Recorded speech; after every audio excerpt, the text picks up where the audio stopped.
Je suis Christelle Célis et ici, j'ai à cœur de t'offrir un espace de messages et de canalisation à travers ce podcast. Pas de développement personnel pour se donner bonne conscience, pas de dogme ou de cadre rigide, pas de spiritualité à la mode. Tu es au bon endroit si tu veux t'incarner pleinement, libre, en connexion avec ton âme et le divin et honorer ta puissance ainsi que le vivant. Je t'inviterai toujours à révéler ta propre vérité et ton unicité. Alors ensemble, découvrons les énergies qui t'entourent et les messages de ton âme. Installe-toi confortablement et que l'épisode commence. Bonjour à tous, bienvenue dans cet épisode de podcast. Je suis Christelle Célis. Et aujourd'hui, on continue de parler autour de l'abondance. Et aujourd'hui, j'aimerais vous parler d'une différence notoire, une autre différence notoire. Mardi, je vous ai parlé du fait de travailler sur le fait d'être un réceptacle pour cette abondance. Aujourd'hui, je vais vous parler de la différence entre espérer et avoir foi dont il s'agit d'attirer l'abondance et de manifester cette abondance. C'est une distinction qui est importante de comprendre parce que dans la manière d'aborder l'abondance dans le développement spirituel en règle générale et le développement personnel, notamment des réseaux, on nous installe souvent dans une position d'attente, dans une position de demandeur, d'être dans l'attente que ça se débloque, d'être dans l'attente que les choses arrivent, d'être dans l'attente, dans l'espoir d'un alignement et de se dire c'est juste, si ça sera aligné si c'est juste, ça viendra si c'est juste, je m'en remets à Dieu, je m'en remets à l'univers. Alors oui, mais ça demande beaucoup plus de nuances et ça demande des paramètres qui ne sont pas abordés dans ce rapport-là avec l'abondance. Déjà, on va identifier la différence entre l'espoir et la foi. L'espoir et la foi dans le corps, vibratoirement parlant, donc là je vous parle de fréquence, vous savez que je travaille beaucoup avec ça, ça ne se ressent pas de la même manière dans le corps. Et beaucoup de personnes font l'amalgame entre les deux et restent bloquées du coup dans cette attente que génère l'espoir. Et c'est pour ça que généralement on ne reçoit pas son abondance comme on le penserait, on ne reçoit pas les manifestations qu'on voudrait. Parce que l'espoir, vibratoirement parlant, a une fréquence de manque et d'absence. Parce que lorsqu'on espère quelque chose, quand on est dans l'espérance de quelque chose, on confirme vibratoirement que présentement, la chose que l'on veut, la chose que l'on désire, n'est pas encore là. Donc vibratoirement, ça envoie le message de ça n'existe pas, ce n'est pas encore là, pas maintenant, peut-être que ça arrivera, mais peut-être que ça n'arrivera pas. Donc ça n'a pas du tout la même fréquence, la même information vibratoire en termes de mots, dans le sens où l'espoir, c'est vraiment l'absence et c'est plus associé à l'état de manque. Ok.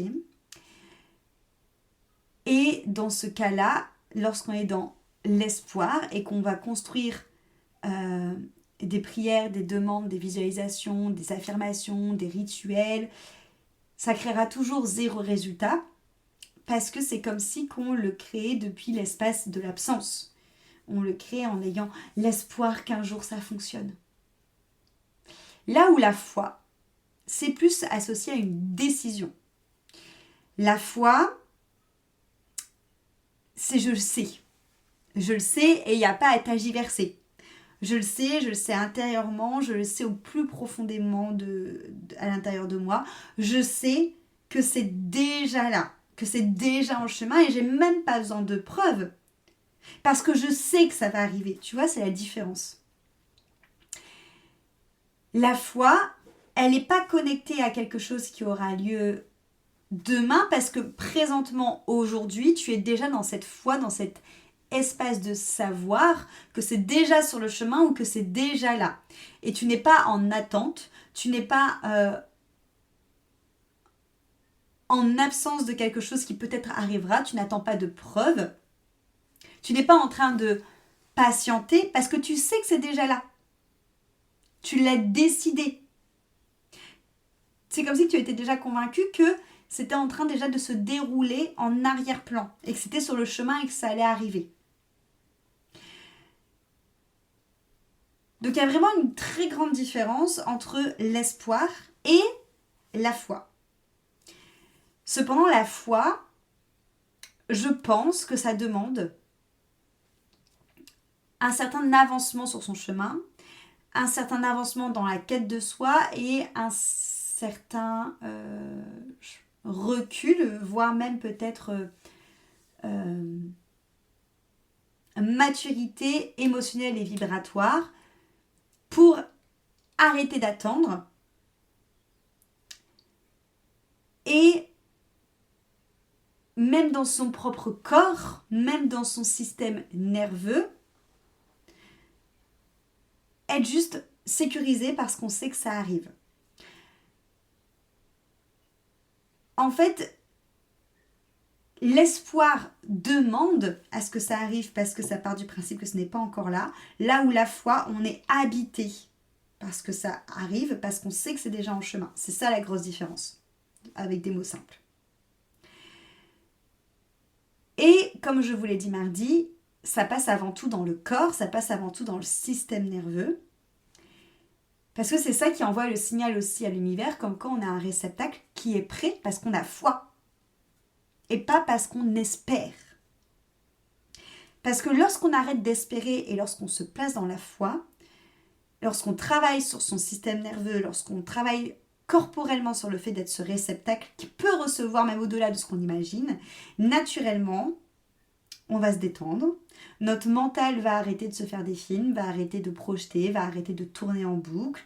Et on va ne plus être habité par le stress ou l'angoisse, donc la respiration va s'apaiser, le système nerveux va s'apaiser et toutes les parts de nous et notre système nerveux va reconnaître que la vie n'est pas un combat, qu'il n'y a pas à être tout le temps vigilant par peur de passer à côté d'une opportunité, par peur de faire quelque chose qui nous déréglerait. Parce que c'est là, point. Et en fait, quelque part, peu importe dans quel état je suis, je sais que déjà que c'est en chemin. Et c'est en ça que ça vient amener à un état de détente, et d'où le fait que je vous dis que comment se place votre système nerveux est hyper important. Parce que c'est lorsqu'on est dans cet état de détente, de foi, que l'univers peut venir nous amener ce qu'on attend, que Dieu peut répondre à la grandeur de notre âme, parce que nous sommes un réceptacle détendu qui a foi sur le fait que c'est en chemin et que ça arrive.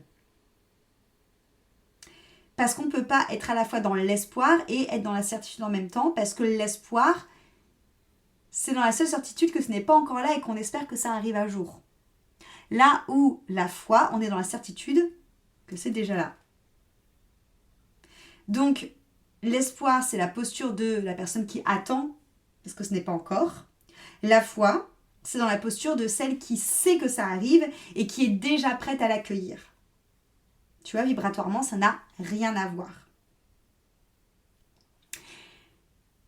Et étant donné qu'on est quand même dans un système qui nous infantilise beaucoup, qui nous empêche d'être souverains, qui nous empêche de prendre nos propres responsabilités radicales et de revenir à notre pouvoir, vous avez bien compris, c'est ce que je vous ai dit quand je vous ai parlé du rôle de thérapeute. Moi, mon rôle en tant que thérapeute, c'est d'être un accélérateur à vos côtés, de vous permettre d'avoir des prises de conscience plus rapidement que si vous serez tout seul, et surtout de vous permettre de récupérer pleinement votre souveraineté et de récupérer pleinement votre autonomie par rapport à ça. C'est exactement ce que je veux faire dans l'immersion abondance, en vous permettant de faire ce switch entre l'espoir et la foi. Parce que la plupart des personnes qui cherchent à avoir l'abondance, la plupart des personnes qui cherchent à manifester cette abondance, sont dans un état infantilisant de « Oh mais s'il te plaît, j'aimerais tellement, j'espère qu'un jour ça va arriver ».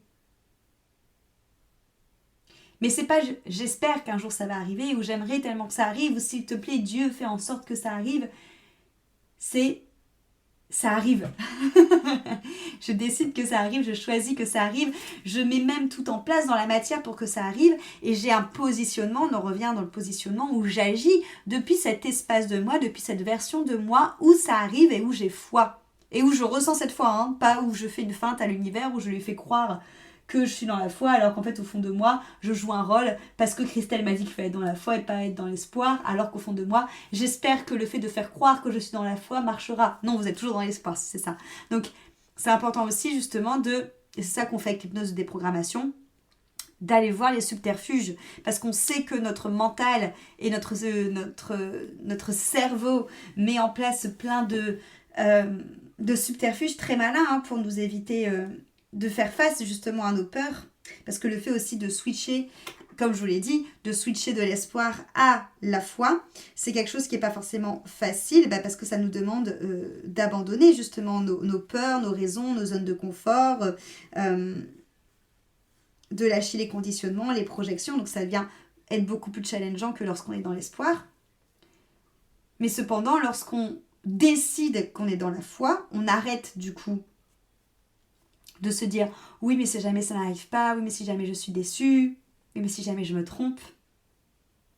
Parce qu'on est juste en train de décider de « je choisis », j'active cet espace à l'intérieur de moi qui a foi et qui reçoit déjà, je prends mes décisions et mes actions depuis ça parce que je le choisis, depuis cet espace-là, et donc j'arrête d'attendre.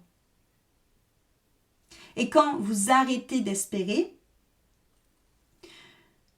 quand vous n'êtes plus dans l'attente, et quand vous habitez directement cet espace de foi, de réceptacle qui est disponible à recevoir, vous êtes dans une fréquence qui s'aligne à la fréquence de celle qui reçoit déjà. Donc, arrêter d'être dans l'espoir, c'est pas du tout se résigner. C'est pas non plus se détacher du résultat, c'est pas se dire oh bon, je m'en fiche, de toute façon, si ça doit venir, ça viendra. C'est sortir de la dépendance et de l'attente de l'objectif et du résultat, parce qu'on sait que ça arrive, mais sans perdre le moteur de l'envie, le moteur de la vie, sans perdre la puissance de votre désir.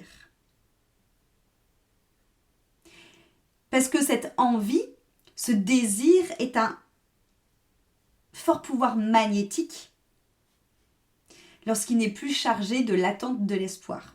Mais lorsqu'il est chargé de certitude, qui est déjà en chemin, lorsqu'il est chargé du fait qu'on peut être tranquille, qu'on peut être détendu, parce que c'est déjà là, ça arrive, c'est déjà clair. C'est déjà en route. C'est déjà là. Et la version de moi grande qui reçoit ça est déjà prête à le recevoir. Et ça se joue et vibratoirement, et dans le système nerveux, et dans le corps, comme j'ai pu vous le dire mardi, mais c'est vraiment ce switch à avoir, et c'est ce switch-là qu'on fait dans l'immersion abondance. Dans l'immersion abondance, on vient faire ce switch de passer de l'espoir à la foi, pour ne plus être dans l'attente, de travailler sur les peurs, les jugements, les conditionnements conscientes et inconscientes que vous portez, mais aussi qui sont parfois transgénérationnels ou karmiques, qui vont vous empêcher d'être dans cet état de réception, pour différentes raisons.